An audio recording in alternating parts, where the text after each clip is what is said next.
Hi, I'm Ratcheting, and this is the Ultimate Focus tool. This is the European version, and we'll start out with the standard C-clamp. It fits your 3/4, your 1/2 inch, as well as your 1/4 inch.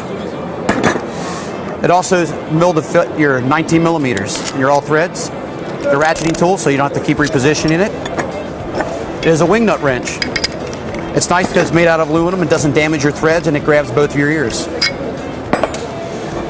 It is also a handle wrench. If it's any style handles, hot metal handles are not a problem. ETC with their smaller handles. You have ETC barrel nut, road case latches, thumb screws, your Doherty clamps. It fits your fat wing nuts in any orientation, as well as your moving light cams. You also have your 17 millimeter right there, your 1/2 inch. You have a pin splitter here for your baits connector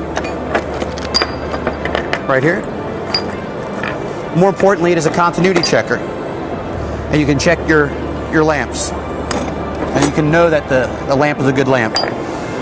You can check any style lamp, that being said, from your European connector all the way down to your baits, your twists, so virtually it can be used anywhere. And that is the Ultimate Focus tool.